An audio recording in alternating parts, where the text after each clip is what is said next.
साथियों, एक बड़ी जानकारी सामने आ रही है। जी हाँ, जैसा कि आप जानते हैं कि आउटसोर्स सेवा निगम को कैबिनेट की मंजूरी मिले और आउटसोर्स सेवा निगम का ड्राफ्ट जो है तैयार हुए करीबन 6 से 7 माह होने लगे, लेकिन आज तक आउटसोर्स सेवा निगम अभी धरातल पर लागू नहीं है। इसी से संबंधित एक बड़ी जानकारी आई है। अब तमाम आउटसोर्स संविदा कर्मचारियों का जो सब्र है, वो जवाब दे गया है, सब्र टूट गया है। इसलिए इन्होंने एक सख्त पत्र लिखा है और उसमें बताया कि जो आपने सदन के शीतकालीन सत्र में जो ऐलान किया था, उसको लागू करिए। दरअसल साथियों, सदन के शीतकालीन सत्र में वेतन बढ़ाने की और आउटसोर्स सेवा निगम दोनों के लागू करने का जो ऐलान है, वो सरकार के द्वारा सदन में किया गया था। तो अब आउटसोर्स संविदा कर्मचारियों ने एक पत्र लिखा हुआ है। इस पत्र में बाकायदे बोला गया है कि अब जो है आप वेतन बढ़ोतरी करिए और आउटसोर्स सेवा निगम को तुरंत लागू करिए, ताकि तमाम आउटसोर्स कर्मचारियों को इसका फायदा मिल सके। ये बहुत बड़ी अपडेट है। पत्र में इतनी महत्वपूर्ण बातें लिखी गई हैं साथियों, जो आपके मन में विचार उठते हैं, जो समस्या आउटसोर्स कर्मचारियों को आती है, इस पत्र में संगठन ने पूरा उल्लेख किया है। और पत्र किसको लिखा है, ये जानने वाली बात होगी। तो पूरा पत्र हमारे पास आ गया है, पूरा पत्र आपको बताते हैं। साथियों, साथ में एक खबर और आई है कि जो आपने देखा होगा, स्कूलों में चतुर्थ श्रेणी कर्मचारियों से झाड़ू लगवाते हैं, तो कहीं खाना बनवाते हैं, तो इस पर अब रोक लगा दी गई है। जी हाँ साथियों, ये बहुत बड़ा फैसला आया है कि अब चतुर्थ श्रेणी के कर्मचारियों से न झाड़ू लगवाया जाएगा और न खाना बनाने का काम लिया जाएगा। इनका अगर इस तरीके से काम लिया जाता है, तो ये फिर मानसिक तौर पर जो है प्रताड़ित करने का उसमें कैटेगरी में आएगा। तो साथियों, चलिए पूरी खबर बताते हैं कि कौन सा आदेश आया है और पत्र में क्या कुछ लिखा है। शुरू करते हैं वीडियो को। उसके पहले छोटा सा अनुरोध, वीडियो को लाइक ज़्यादा से ज़्यादा शेयर कर दीजिएगा, ताकि वीडियो हर एक कर्मचारी तक पहुंच जाए। अगर ये वीडियो आप फेसबुक पेज पे देख रहे हैं, तो इस पेज को अभी फॉलो कर लीजिए, क्योंकि इस पेज पर कोई भी खबर होती है तुरंत अपडेट हो जाती है। यूट्यूब वाले हैं तो चैनल को जरूर सब्सक्राइब करिएगा, बेल आइकन घंटे को जरूर दबा लीजिएगा। चलिए चलेंगे सीधे वीडियो की तरफ। तो दोस्तों, यहाँ पर देख लीजिए, कल अभी संयुक्त स्वास्थ्य आउटसोर्सिंग संविदा कर्मचारी संघ उत्तर प्रदेश की तरफ से एक लेटर जारी किया गया है। साथियों, आपको बता दें, विधानसभा अध्यक्ष को ये लेटर जारी किया गया है। ये सबसे बड़ी बात है। यहाँ पर देख सकते हैं, संयुक्त स्वास्थ्य आउटसोर्सिंग संविदा कर्मचारी संघ उत्तर प्रदेश। तो उत्तर प्रदेश के आउटसोर्स संविदा कर्मचारियों के लिए बहुत बड़ी खबर है। अगर आप उत्तर प्रदेश से आउटसोर्सिंग या संविदा कर्मचारी है, तो इस वीडियो को हर एक ग्रुपों में जरूर शेयर करिएगा, ताकि ये जानकारी सभी तक पहुंच जाए। यहाँ देख सकते हैं साथियों, प्रदेश अध्यक्ष रितेश मल्ल जी हैं और प्रदेश महामंत्री सच्चिदानंद मिश्रा जी हैं। यहाँ पर आप देख लीजिए, ये जो लेटर है, ये विधानसभा अध्यक्ष उत्तर प्रदेश लखनऊ के लिए लिखा गया है। यहाँ पर आप देख सकते हैं साथियों, और यहाँ पर देख लीजिए, ये लेटर जो है कल लिखा गया है, 12/8/2025 को भेजा गया है। यहाँ पर देख सकते हैं, बिल्कुल ताज़ा अपडेट आपको दिखा रहे हैं हम। 12/8/2025 को ये लेटर जो भेजा गया है। विषय अगर देख लें, तो विषय में क्या कुछ लिखा है कि सदन में शीतकालीन सत्र में की गई घोषणा को लागू कर प्रदेश में कार्यरत आउटसोर्स कर्मचारियों के वेतन बढ़ोतरी तथा आउटसोर्स सेवा निगम के गठन के संबंध में महोदय सादर अवगत कराना है कि प्रदेश के विभिन्न राजकीय विभागों में आउटसोर्स व्यवस्था के अंतर्गत विभिन्न सेवा प्रदाता फर्मों द्वारा सभी पदों पर पिछले कई वर्षों से लगभग 9 लाख आउटसोर्स कर्मचारी तैनात हैं, जिसमें चिकित्सा, स्वास्थ्य, चिकित्सा, शिक्षा तथा विद्युत जैसी महत्वपूर्ण सेवाएं भी शामिल हैं। राजकीय विभागों में कार्यरत लाखों आउटसोर्स कर्मचारियों को बेहद कम वेतन पिछले कई वर्षों से मिल रहा है तथा किसी भी प्रकार का वेतन बढ़ोतरी का लाभ नहीं मिलता। विभिन्न यूनियन संगठनों द्वारा वेतन बढ़ोतरी की आवाज समय समय पर उठाई जाती है। आप यहाँ देख लीजिए, आप अवगत हैं कि आउटसोर्स कर्मचारी के संबंध में निम्नलिखित घोषणा की गई हैं। वर्ष 2018 में आउटसोर्स नियमावली बनाए जाने की घोषणा माननीय मुख्यमंत्री जी द्वारा किया गया, लेकिन बाद में नियमावली का प्रस्ताव निरस्त कर दिया गया। दिनांक 9 अगस्त 2018 को माननीय मुख्यमंत्री जी के द्वारा KGMU लोहिया तथा MGPGI में कार्यरत आउटसोर्स कर्मियों के लिए वेतन निर्धारण समिति का गठन हुआ, जिसकी रिपोर्ट शासन को जाने के बाद भी वेतन जो है नहीं बढ़ा। दिनांक 20 अप्रैल 2023 को माननीय मुख्यमंत्री जी द्वारा प्रदेश के समस्त मेडिकल कॉलेज तथा चिकित्सा संस्थानों में कार्यरत आउटसोर्स कर्मचारियों के वेतन निर्धारण के लिए वेतन समिति का गठन किया गया। रिपोर्ट 9 जून 2023 को शासन भेज दी गई, मगर 2 साल बाद भी उसका शासनादेश जारी नहीं हुआ। यहाँ पर आगे लिखा गया इस पत्र में साथियों, यहाँ पर देख लीजिए, दिनांक 21 फरवरी 2025 को विधानसभा के शीतकालीन सत्र के दौरान सदन में माननीय मुख्यमंत्री जी द्वारा घोषणा किया गया कि आउटसोर्स कर्मचारी का न्यूनतम वेतन 16,000 रुपये प्रति माह करते हुए आउटसोर्स सेवा निगम का गठन किया जाएगा।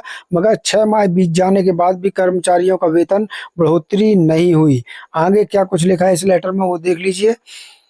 यहाँ पर फिर लिखा है दोस्तों कि उपरोक्त के संबंध में अवगत कराना है कि बार बार सरकार की ओर से घोषणाएं होने के बावजूद भी आउटसोर्स कर्मचारियों का वेतन बढ़ोतरी न होना एक बेहद चिंता का विषय है तथा लाखों कर्मचारियों में हीन भावना उत्पन्न हो रही है तथा कर्मचारी आक्रोशित भी हो रहे हैं। विधानसभा सत्र के दौरान की गई घोषणाओं का अनुपालन न होना भी एक बेहद चिंता का विषय है। अतः महोदय से विनम्र निवेदन है कि प्रदेश के लाखों आउटसोर्स कर्मचारियों का न्यूनतम वेतन 16,000 रुपये करते हुए अन्य सभी संवर्ग के कर्मियों का वेतन बढ़ाए जाने का आदेश अति शीघ्र निर्गत किए जाने हेतु उचित कार्रवाई करने की कृपा करें, जिससे कि लाखों युवा आउटसोर्स कर्मचारी का विश्वास सरकार पर बना रहे तथा कर्मचारी संगठन की मांगों की उपेक्षा न हो। यहाँ पर देख सकते हैं सच्चिदानंद मिश्र प्रदेश महामंत्री हैं इन्होंने ये लेटर जो है विधानसभा अध्यक्ष को लिखा हुआ है। तो इस लेटर में स्पष्ट आउटसोर्स संविदा कर्मचारियों ने लिखा है साथियों कि आउटसोर्स सेवा निगम का गठन स्वयं मुख्यमंत्री ने माननीय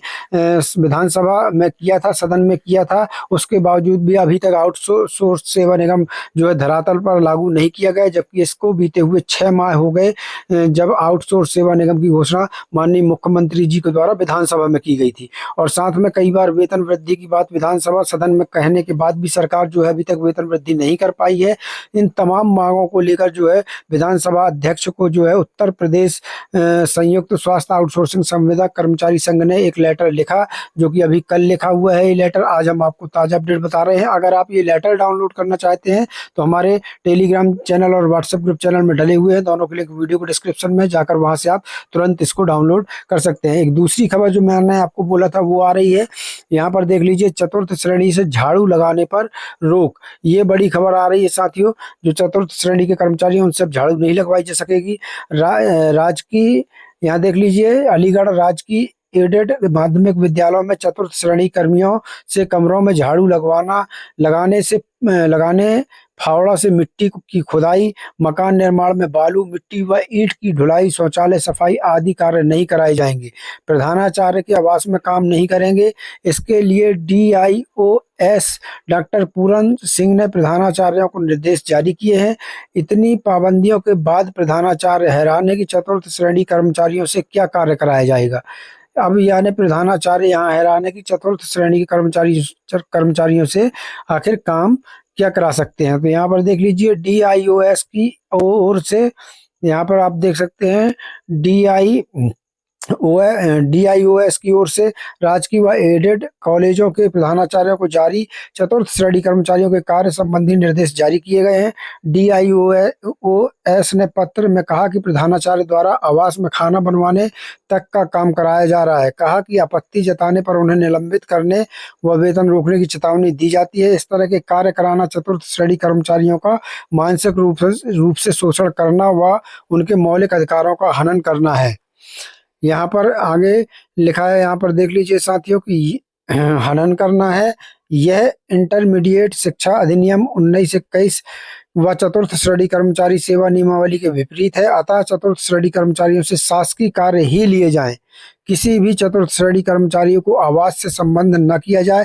निर्देश का उल्लंघन कर पर संबंधित के विरुद्ध कार्रवाई प्रस्तावित कर दी जाएगी, जिसके जिम्मेदार प्रधानाचार्य स्वयं होंगे। उधर प्रधानाचार्य की ओर से इस पत्र पर सवाल उठाए जा रहे हैं। प्रधानाचार्य परिषद के अध्यक्ष डालेश काकरा ने कहा कि यही तो सही है कि निजी आवास में चतुर्थ श्रेणी कर्मचारियों से कोई काम न कराया जाए। वहीं स्कूल में तो छोटे छोटे कार्य करने ही होंगे, झाड़ू लगाने। यहाँ देख लीजिए आगे क्या लिखा है,